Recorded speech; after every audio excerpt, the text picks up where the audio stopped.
सितंबर 1992 ये एक ऐसा समय था जब एक ट्रेडर ने दुनिया के सबसे ताकतवर देश इंग्लैंड को अपने सामने घुटने टेकने पर मजबूर कर दिया। और आपको बता दूं, वो एक ऐसे ट्रेडर हैं जो आज भी जीवित हैं और बहुत सारी कॉन्स्पिरेसी थ्योरी इनके बारे में बताई जाती है कि किस प्रकार से इन्होंने बहुत सारे देशों की करेंसीज को इतना बेचा कि कुछ देश की इकोनॉमिक आज भी रिकवर नहीं कर पाई। और आज हम जानेंगे एक ऐसे ट्रेडर के बारे में जो काफी एक्सप्रेशनल है और काफी मोटिवेशनल भी है।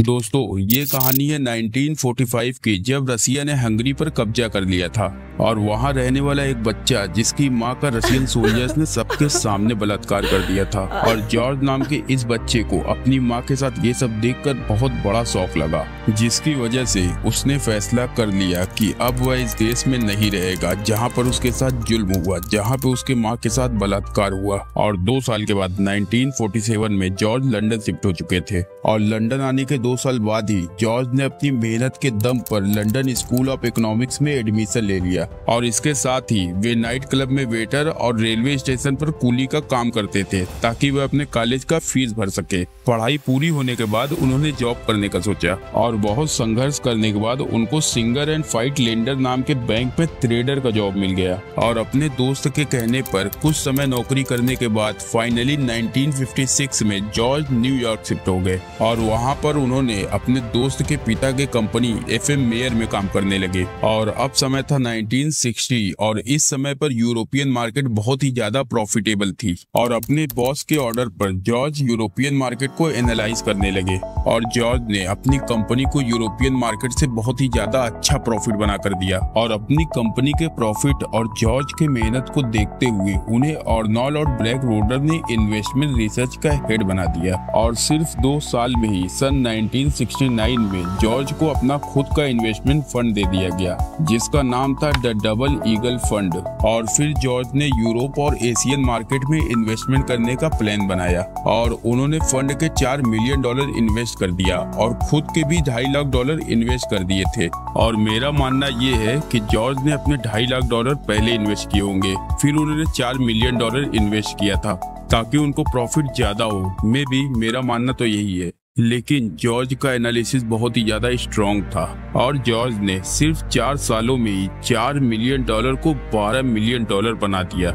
जॉर्ज ओवर वैल्यूड और अंडर वैल्यूड के मास्टर थे और इसी का यूज करके उन्होंने एक थ्योरी भी बनाई थी जिसका नाम था थ्योरी ऑफ रिफ्लेक्सिविटी। और ये थ्योरी कहता है किसी कंपनी का शेयर प्राइस अगर बढ़ रहा है और उसे बढ़ता हुआ देखकर लोग उसमें और भी इन्वेस्टमेंट करते हैं, जिससे उसका प्राइस और भी बढ़ जाता है और एक बबल बन जाता है। और किसी स्ट्रॉन्ग न्यूज के आने पर बबल फट जाता है और शेयर प्राइस नीचे गिरने लगता है। और इसी बबल का प्रिडिक्शन करके हम पैसे बना सकते हैं। और इसी प्रिंसिपल के बेसिस पर जॉर्ज सोरस ने 1973 में अपना खुद का सोरस फंड बनाया और जॉर्ज इन्वेस्टर्स का भरोसा जीत चुके थे, जिसकी वजह से बहुत ही ज्यादा आसानी से इनको इन्वेस्टमेंट फंड मिल गया। और फिर क्या था, जॉर्ज ने सिर्फ 10 सालों में 3365% का रिटर्न कमाया और सन 1980 में सोरस फंड का वैल्यू $13 मिलियन से बढ़कर $400 मिलियन पहुंच गया। और दुनिया भर में लोग जॉर्ज नाम के गुण गाने लगे और इन पर बहुत सारी किताबें भी लिखी गई